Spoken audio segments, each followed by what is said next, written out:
আসসালামু আলাইকুম। এখন আপনারা দেখবেন সংবাদ শিরোনাম।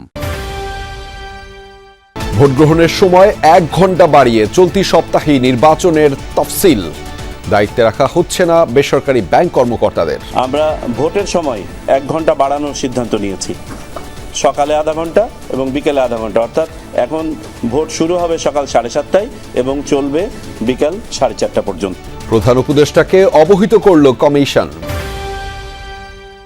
জান্নাতের টিকিট বিক্রি করা দলের 71-এর ভূমিকার কথা মনে আছে জনগণের, বললেন তারেক রহমান। দুর্নীতি বিশৃঙ্খলার লাগাম টেনে ধরতে পারে কেবল বিএনপি। যাদেরকে কেউ কেউ বলে যে একবার দেখুন না এদেরকে, তাদেরকে দেশের মানুষ 71 সালেই দেখেছে নিজেদের রাজনৈতিক স্বার্থ রক্ষার্থে লক্ষ লক্ষ মানুষকে শুধু হত্যাই করেনি, কিভাবে মা বোনদের ইজ্জত পর্যন্ত লুট করেছিল। এই কথাটি আমাদেরকে মনে রাখতে হবে। এনসিপি, এবি পার্টি ও রাষ্ট্র সংস্কার আন্দোলন নিয়ে নতুন জোটের আত্মপ্রকাশ। একসাথেই অংশ নেবে নির্বাচনে। সামনে আরও বাড়তে পারে পরিধি। আর অনেকগুলো রাজনৈতিক শক্তির সাথে আমাদের আলোচনা চলমান রয়েছে। আমরা চাই যে জুলাইয়ের শক্তিগুলা যারা পরিবর্তনের পক্ষে আছে, যারা পুরাতন রাজনীতির পক্ষে যেতে চায় না, তারা আমরা ঐক্যবদ্ধ থাকবো। বিশেষজ্ঞদের সমন্বয়ে চলছে খালেদা জিয়ার চিকিৎসা। আজও হাসপাতালে গেছেন জুবাইদা রহমান। মেডিকেল বোর্ড সিদ্ধান্ত জানালে নেওয়া হবে বিদেশে। আগারগাঁয়ে মোবাইল ফোন ব্যবসায়ীদের সড়ক অবরোধে সীমাহীন ভোগান্তি। 3 দফা দাবি বিবেচনায় বৈঠকে বসেছেন নীতি নির্ধারকরা। অভ্যুত্থানের অজ্ঞাত 114 শহীদের পরিচয় শনাক্তে দেহাবশেষ উত্তোলন শুরু। রায়ের বাজারে নিখোঁজদের স্বজনদের ভিড়। অনুষ্ঠান করে হানি আমরা রাখবো, আমরা বাসায় নিব না। প্রত্যেক বৃহস্পতিবার আমি এখানে এসে পড়ি, মানে আজকে যদি আল্লাহ আমার মিলাই দেয় তা আমি কম যেন না, আমার ছেলে আমি পাইছি। আসসালামু আলাইকুম। এখন দেখবেন সংবাদ বিস্তারিত।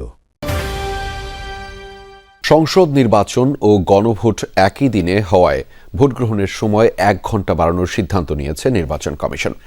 সকাল 7:30 থেকে শুরু হয়ে ভোট নেওয়া হবে বিকেল 4:30 পর্যন্ত। চলতি সপ্তাহে এই ঘোষণা হবে নির্বাচনের তফসিল, জানিয়েছেন কমিশনার আবুল ফজল মোহাম্মদ সানাউল্লাহ। বলেন, মঙ্গলবার থেকে দেশের বাইরে পোস্টাল ব্যালট পাঠানো শুরু হবে। ভোটের আগের রাতে কেন্দ্রে কেন্দ্রে নির্বাচনী সামগ্রী পৌঁছানো হবে। আচরণবিধি মানার ক্ষেত্রে কঠোর থাকবে। নির্বাচনী প্রস্তুতির অংশ হিসেবে কয়েক সপ্তাহ ধরেই মাঠ পর্যায়ে সমন্বয়, নীতি নির্ধারণ ও প্রক্রিয়াগত পরিবর্তন নিয়ে কাজ করছে নির্বাচন কমিশন। রোববার বেলা 11:15টায় শুরু হয় কমিশনের 10ম সভা। আলোচনা হয় তফসিলের সময়, পূর্ববর্তী ও পরবর্তী কার্যক্রম, গণভোট, পোস্টাল ব্যালট সহ কয়েকটি বিষয়। সভা শেষে কমিশনের পক্ষ থেকে ব্রিফ করা হয়। জানানো হয় চলতি সপ্তাহেই তফসিল ঘোষণা করা হবে। তার আগে রাষ্ট্রপতির সাথে সাক্ষাৎ করবে পুরো কমিশন। জাতীয় সংসদ নির্বাচন ও গণভোট একই দিনে হওয়ায় বাড়বে ভোটের সময়। ভোটদানের লাইনে সামনে বড় করে গণভোটের প্রশ্ন ও বিষয়গুলো ঝোলানো থাকবে। যেখানে সিক্রেট বুথ আর বাড়ানোর জায়গা নাই, সেখানে প্রয়োজনে একটা আলাদা বুথই করতে হবে। আমরা ভোটের সময় 1 ঘণ্টা বাড়ানোর সিদ্ধান্ত নিয়েছি, সকালে আধা ঘণ্টা এবং বিকেলে আধা ঘণ্টা। অর্থাৎ এখন ভোট শুরু হবে সকাল 7:30টায় এবং চলবে বিকাল 4:30 পর্যন্ত। জানান, বিদেশে অবস্থানরত ভোটারদের জন্য পোস্টাল ব্যালট পাঠানো শুরু হবে মঙ্গলবার থেকে।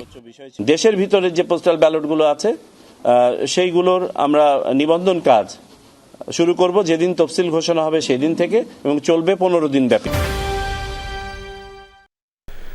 দেশের জন্য কঠিন সময় অপেক্ষা করছে। ষড়যন্ত্র হচ্ছে বিভিন্ন জায়গায়।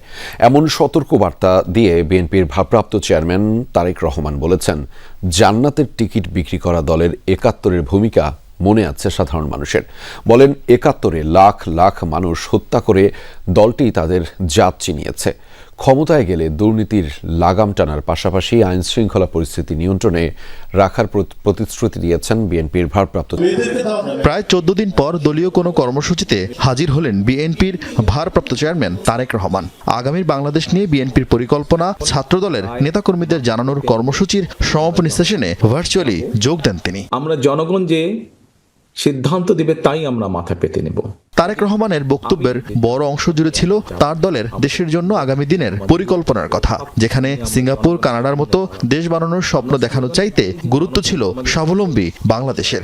অঙ্গীকার করেন আগামীর বাংলাদেশ হবে দুর্নীতিমুক্ত ও নিরাপদ। বিএনপি বাংলাদেশকে সিঙ্গাপুরও বানাতে চায় না, মালয়েশিয়াও বানাতে চায় না, কানাডাও বানাতে চায় না, যুক্তরাষ্ট্র বানাতে চায় না। আমরা চাই একটি স্বাবলম্বী বাংলাদেশ, যেই বাংলাদেশের মানুষ দেশের ভিতরে কর্মসংস্থানের ব্যবস্থা থাকবে, খেয়ে পরে বেঁচে থাকবে, শান্তিতে থাকবে, আত্মবিশ্বাসের সঙ্গে বলতে পারি এই বাংলাদেশে যদি দুর্নীতির লাগাম টেনে ধরতে পারে তাহলে একমাত্র বাংলাদেশ জাতীয়তাবাদী দলই পক্ষেই সেটা সম্ভব। তফসিল ঘোষণা নিয়ে আলোচনার মাঝেই আবারও ফেব্রুয়ারিতে নির্বাচনের গুরুত্ব তুলে ধরেন তিনি। সামনে অনেক কঠিন সময়ে অপেক্ষা করছে আমাদের জন্য। বিভিন্নভাবে বিভিন্ন রকম ষড়যন্ত্র বিভিন্ন জায়গায় হচ্ছে। এই ষড়যন্ত্র রুখে দেবার একমাত্র উপায় হচ্ছে গণতন্ত্র এবং গণতন্ত্র। আমরা আগামী 2 মাস পরে একটি নির্বাচন প্রত্যাশা করছি। এই গণঅভ্যুত্থানের অঙ্গীকার রক্ষা ও নতুন রাজনৈতিক বন্দোবস্ত বিনির্মাণে আগ্রহী 3টি দল নিয়ে গণতান্ত্রিক সংস্কার জোট ঘোষণা করেছে এনসিপি, এবি পার্টি ও রাষ্ট্র সংস্কার আন্দোলন। ঢাকা রিপোর্টার্স ইউনিটিতে এক সংবাদ সম্মেলনে এই জোটের ঘোষণা দেন এনসিপির আহ্বায়ক নাহিদ ইসলাম। পরবর্তীতে জোটের পরিধি আরও বাড়তে পারে বলে জানিয়েছেন নেতারা। নাহিদ বলেন, এটি কেবল নির্বাচনই নয়, বরং একটি রাজনৈতিক জোট। সংস্কারকে প্রাধান্য দিয়েই ঐক্যবদ্ধ হয়েছেন তারা। নির্বাচনে অংশ নেবেন ঐক্যবদ্ধভাবে। রাজনৈতিক দলগুলো কে কার জোট সঙ্গী হবে তা নিয়ে গুঞ্জন চলছিল। জামায়াতে ইসলামী, বিএনপি সহ পুরনো রাজনৈতিক দলের সাথে নয়, বরং নতুন রাজনৈতিক দলগুলোকে এক ছাতার নিচে আনার অঙ্গীকার নিয়ে সোমবার নতুন জোটের আত্মপ্রকাশ। এনসিপি, এবি পার্টি ও রাষ্ট্র সংস্কার আন্দোলনের এই জোটের নাম গণতান্ত্রিক সংস্কার জোট, যার মুখপাত্র নাহিদ ইসলাম। জোটের ঘোষণা আসে আওয়ামী লীগ সরকারের পতনের এক দফার ঘোষক নাহিদ ইসলামের কাছ থেকেই। বলেন, বাংলাদেশ আগের মতো হয়ে যাবে এমন নানা আশঙ্কার আর আলামতের হাতছানি দেখা যাচ্ছে। তবে জনগণকে অভয় দিয়েই নতুন রাজনৈতিক জোটের আত্মপ্রকাশ। প্রত্যাশা রাখছি যে আমরা একটা প্রতীকে, একটা বাক্সে আমরা আমাদের যে সমর্থনগুলো রয়েছে সারা দেশে সেটাকে আনতে পারবো। সেটার আইনি প্রক্রিয়া কি হবে বা পদ্ধতি কি আছে সেটা হয়তো আমাদেরকে আরো ব্যাখ্যা বিশ্লেষণ করে আমাদেরকে পরবর্তীতে আমরা জানাতে পারবো। আর আপনার বাকি প্রশ্ন, আমরা অবশ্যই 300 আসনেই প্রার্থী দিব। নাহিদ বলেন, 3 দলের পথ চলা শুধু নির্বাচন কেন্দ্রিক নয়, বরং রাজনৈতিক নানা আন্দোলন কর্মসূচিতেও যূথবদ্ধ দেখা যাবে তাদের। আমরা 3টা সংগঠন একটা জায়গায় ঐক্যবদ্ধ হয়েছে, ঐক্য প্রক্রিয়া এসেছি। আরো দল আসবে এখানে আমরা আরো কয়েকটা দলের সাথে কথা বলছি, তারা আসলে হয়তো আমরা এটাকে একটা কাঠামোগত রূপ দিব। জোটের যৌক্তিকতা তুলে ধরে অপর 2 দলের প্রধান মজিবুর রহমান মঞ্জু এবং হাসনাত কাইয়ুম দাবি করেন, পুরনো রাজনীতির ওপর সাধারণ মানুষের মোহ কেটে গেছে। নতুন রাজনৈতিক দলই কাঙ্ক্ষিত বাংলাদেশ গড়বে এমন প্রত্যাশা করেন তারা। হাসপাতালে 2 সপ্তাহ পেরোল, পরিস্থিতির উন্নতি না হওয়ায় 2 দফায় পিছিয়েছে বিদেশে নেয়ার সিদ্ধান্ত।